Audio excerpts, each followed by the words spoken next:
और शुरुआत बड़ी खबर से करेंगे। अफगानिस्तान में तालिबान और पाकिस्तान के नापाक गठजोड़ से जुड़ी हुई ये खबर है। तालिबान की सरकार के गठन से पहले पाकिस्तान के आईएसआई का chief lieutenant general Faiz Hamid Kabul पहुंचा है। तालिबान के न्योते पर आईएसआई का चीफ काबुल में पहुंचा है। आज सुबह ये काबुल पहुंचा और वो तालिबान से कई मसलों पर बात करने वाला है। ये इस वक्त की बहुत बड़ी खबर है।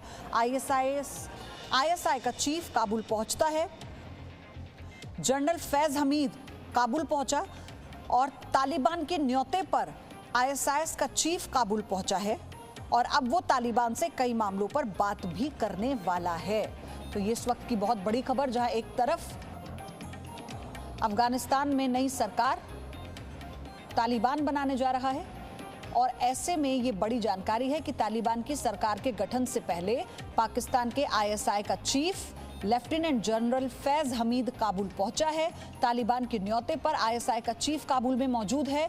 सुबह ये पहुंचा था और कई मसलों पर तालिबान से बात करने वाला है। बैकडोर से पाकिस्तान की भूमिका लगातार सामने आई और जब तालिबान ने खुद इस बात का जिक्र किया कि पाकिस्तान दूसरा घर है, इसके बाद एक्सपोज हुआ पाकिस्तान और कैसे इस पूरे मामले पर पाकिस्तान ने तालिबान को सपोर्ट किया था। ये एक और बानगी है इसकी। आईएसआई का chief lieutenant general Faiz Hamid का काबुल पहुंचना ये बताता है कि पहले से ही इस बारे में, इस दिशा में रणनीति बनाई जा रही थी पाकिस्तान और तालिबान के बीच में, क्योंकि आज नई सरकार के गठन से पहले अगर लेफ्टिनेंट जनरल फैज हमीद काबुल पहुंचा है तो कई मसले हैं जिस पर वो बात करेगा। पाकिस्तान अपना हित देखेगा और अल्टीमेटली ये पूरा एजेंडा चीन की तरफ इशारा करता है। मनीष शुक्ला मेरे सहयोगी जुड़ चुके हैं इस खबर पर। मनीष, ये बहुत बड़ी खबर है और आईएसआई के चीफ का वहां पर पहुंचना, वो भी सरकार गठन से पहले। देखिए, अगर मैं अपने इंडियन इंटेलिजेंस एजेंसीज की बात करूं, सिक्योरिटी एजेंसीज की बात करूं, तो ये पहले से कहा जा रहा था कि तालिबान को मदद करने से लेकर के तालिबान को सरकार बनाने में पाकिस्तान का और उनके आईएसआई का बहुत बड़ा रोल है। और इसको लेकर के जो इंडियन सिक्योरिटी एजेंसीज हैं वो हैरान नहीं है, क्योंकि ये लगातार इस बात को कहा जा रहा था कि वहां पर पाकिस्तान का डायरेक्ट वहां दखलंदाजी है और आईएसआई जहां देखा जाए तो जैश मोहम्मद के जो आतंकी हैं, लश्कर के आतंकी हैं, उनको लगातार भेजा गया।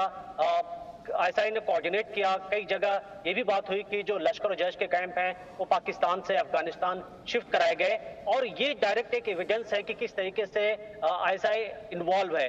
और यहाँ पर जो फैज का, यहाँ लेफ्टिनेंट जनरल फैज की विजिट है, जाहिर तौर पर ये बहुत ऐसे दौर में हो रही है जब तालिबान सरकार बना चुका है और उसके साथ बातचीत होगी कि किस तरीके से तालिबान को वो समझाएंगे या तालिबान जो उनके सिक्योरिटी कंसर्न है और कैसे चाइना हो या फिर जो दूसरे देश हैं, टर्की हैं, उनके साथ तालिबान की सरकार को किस तरीके से उनके साथ बैठक कराई जाए या जो रिलेशन है उसको मजबूत किया जाए, इसको लेकर के भी प्लानिंग होगी। यहाँ लगातार पहले भी इस बात की कोशिश थी कि अफगानिस्तान के अंदर जो भी भारत की इन्फ्लुएंस है उसको कैसे खत्म किया जाए, ये तो पहले से उन्होंने प्लानिंग रची थी। अब चूंकि तालिबान लगातार, हम ये भी देख रहे हैं कि चाहे कश्मीर का इशू हो या भारत के इंटरनल मैटर का मामला हो, तालिबान लगातार भारत के खिलाफ स्टेटमेंट भी दे रहा है। तो यही कोशिश हो रही है और ये विजिट जाहिर तौर पर दिखा रहा है कि किस तरीके से पाकिस्तान की एजेंसी और तालिबान एक दूसरे के साथ मिल करके अफगानिस्तान में जो सरकार है वो आगे की रूपरेखा तय करेंगे। अगर हम बैकडोर की बात करें मनीष, तो इसमें जितनी भी भूमिका है चीन को नजरअंदाज नहीं कर सकते। देखिए, चीन को उनको सिल्क रूट अफगानिस्तान का यूज करना है, उनको स्टेटिक बनाने हैं और इसके लिए जरूरी है कि तालिबान उनके साथ में रहे।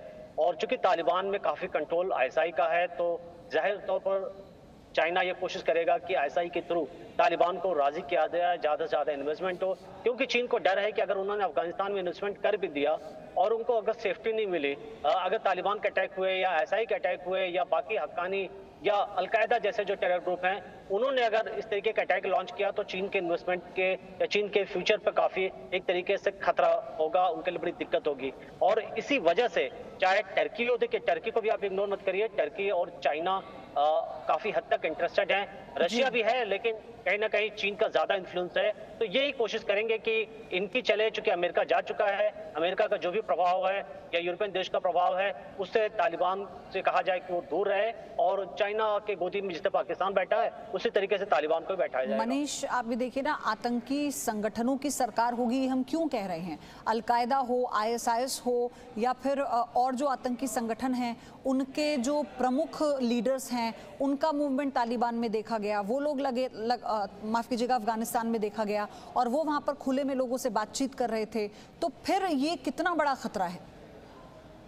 देखिए, हमने ये भी देखा कि जब तालिबान अफगानिस्तानी फोर्सेस के खिलाफ वो अटैक कर रहे थे तो 8,000 से ज्यादा की संख्या में लश्कर और जैश के जो आतंकी हैं वो अफगानिस्तान की मूवमेंट देखी गई थी। जब वार खत्म हुआ तो ये जो आतंकी वापस पाकिस्तान आए, उस दौरान भी काफी ज्यादा हथियारों की मदद दी गई। ऐसी रिपोर्ट्स है, ऐसी इंटेलिजेंस की रिपोर्ट्स है कि आईएसआई ने, पाकिस्तानी आर्मी ने इनडायरेक्टली मदद की। कई उनके रिटायर्ड पाकिस्तान के आर्मी अफगानिस्तान में मौजूद देखे गए जो ट्रेनिंग दे रहे थे। पाकिस्तानी नागरिक लश्कर और जैश के कैंप में देखे गए थे। तो ये दुनिया जानती है, लेकिन चूंकि आप जानते हैं कि अब चूंकि तालिबान पूरी तरीके से सरकार में आ चुका है, बाकी अमेरिका जा चुका है, और ऐसी स्थिति में इस सब कुछ जानने के बावजूद भी चीन और रशिया और टर्की जैसे देश लगातार सपोर्ट करेंगे क्योंकि उनका अपना इंटरेस्ट है। और भारत शुरू से ये बात कहता रहा इंटरनेशनल कम्युनिटी के सामने भी, लेकिन उसकी बात को एक तरीके से मनीष, आप बने रहिए मेरे साथ। ये तस्वीर भी हम दिखा रहे हैं, लेफ्टिनेंट जनरल फैज हमीद काबुल पहुंचा तो कैसे ब्रादर ने स्वागत किया, ये तस्वीरें भी इस वक्त हमारे पास आई हैं। और सबसे बड़ी बात ये कि ब्रादर वो जिसे राष्ट्रपति बनाने की बात हो रही है नई सरकार में, और कैसे अब ये लोग मिलकर अपनी सरकार को चलाएंगे अपने नियमों के मुताबिक, क्योंकि जो अपना जो दूसरा जो संविधान है जो और बाकी देशों द्वारा बनाया गया या दिया गया उसे मानने से इन्होंने इनकार कर दिया, और अब 62 से 65 वाले संविधान को मानकर सरकार बनाना, ये इस ओर इशारा करता है कि कैसे अब आतंकी संगठन मिलकर एक बहुत बड़ा देश चलाने जा रहे हैं। मनीष, देखिए, आप देखें तो डेनमार्क, यूके जैसे देश ने अभी फिलहाल मना कर दिया है कि तालिबान के साथ वो डिप्लोमेटिक रिलेशन नहीं रखना चाहेंगे। हाँ, उनके साथ काम करने को जरूर इंटरेस्टेड हैं, लेकिन उनका बयान आया है कि अभी सभी तालिबान की सरकार किस तरीके से काम करेगी वो देख रहे हैं। हमने देखा कि परसों भी किस तरीके से उनकी मिलिट्री परेड हुई जिसमें सुसाइड बॉम्बर्स, फिदाइन हमलावर ये उनके परेड में शामिल किए गए। यानी तालिबान ही भले कहे कि वो पहले वाले तालिबान नहीं है, वो सिविलाइज्ड हो चुके हैं, लेकिन इतनी जल्दी कोई उसको भरोसा करने वाला नहीं है। इसलिए तालिबान को ये मालूम है कि अब चूंकि वो सत्ता में आ गए हैं, उनको साथ चाहिए, इन्वेस्टमेंट चाहिए, उनको पैसे चाहिए। और पहले दिन आपने देखा कि किस तरीके से चाइना के फॉरेन मिनिस्टर ने तालिबान के एक बड़े नेता के साथ मिले, उनके साथ फोटो खिंचवाई, और चीन ने खुल के कहा कि उनका जो एम्बेसी है वो वहाँ काम करता रहेगा, जबकि दुनिया भर के एम्बेसी वहाँ से अपने बिजनेस से अपने लोगों को समेट कर लेकर के जा रहे थे। तो ये पहले तय हो गया था कि जब तालिबान आएगा तो किसकी चलेगी। पाकिस्तान ने पूरी तरीके से इस्तेमाल किया, अमेरिका को गुमराह किया, ये आप कह सकते हैं। दुनिया को ये बताया कि दरअसल उसके बिना अब अफगानिस्तान में पीस नहीं आ सकता। वो काफी कामयाब हो गए, और अब हम देख रहे हैं कि कैसे आईएसआई के जो बड़े अधिकारी हैं लगातार वो अफगानिस्तान जा रहे हैं। मुल्ला बरादर जो कि प्रधानमंत्री पद का ये माना जा रहा है कि दावेदार है, उसका वेलकम कर रहा है। तो ये स्थितियां साफ हो रही हैं कि आने वाले टाइम में अफगानिस्तान में क्या है। लेकिन चूंकि हमें अपना इंटरेस्ट देखना है, हमें अलर्ट रहना है, हमें देखना है कि किस तरीके से हमारे जो सिक्योरिटी है या हमारे इंटरेस्ट हैं वो सिक्योर किए जाएं, वो एक बहुत बड़ा यहाँ पर बड़ी बात होगी। अल्टीमेटली तो फिर चीन के रिमोट से तालिबान का कंट्रोल हो रहा है ना, हम इसको ऐसे समझें, क्योंकि पाकिस्तान वही कर रहा है जो चीन की तरफ से कहा जा रहा है, क्योंकि पाकिस्तान की अपनी मजबूरियां भी हैं, और ये तो बहुत पुरानी प्लानिंग थी जिसे अब अंजाम दिया गया। देखिए, पाकिस्तान के एनएसए का कुछ दिनों पहले स्टेटमेंट आया कि तालिबान जिस तरीके से सरकार में आया, अगर अफगानिस्तान की मदद नहीं की जाएगी तो दोबारा 9/11 जैसा खतरा दुनिया के सामने है। दरअसल पाकिस्तान ब्लैकमेल कर रहा है यूरोप के देश को, अमेरिका को ये बताना चाह रहे हैं कि ये कोई ना समझे कि आप चले गए हैं तो आप सिक्योर हो गए हैं, और उसके पीछे एक रीजन है। वो चाहेंगे कि उनको पैसे मिले, उनको हथियार मिले, और पाकिस्तान का एक सेंट्रल रोल हो, दुनिया समझे कि पाकिस्तान के साथ लिए बिना वो इस पूरे एरिया में, इस पूरे इलाके में शांति नहीं आ सकती है। और यही एक लगातार कोशिश की जा रही है। और इसलिए पहले से ही पाकिस्तान ने प्लान किया, अमेरिका को समझाया कि वो तालिबान से बात करे, और जिस तरीके से उन्होंने सरकार बनवा दी, अब अमेरिका चला गया, तो ये एक तरफ तो उनकी निगाह यूरोपियन देशों पर, अमेरिका की भी है पर है, दूसरी तरफ उनको मालूम है कि चाइना और अमेरिका के बीच किस तरीके से इस वक्त दुश्मनी है, दोनों एक दूसरे को पसंद नहीं करते, और इसका फायदा पूरी तरीके से पाकिस्तान ले रहा है।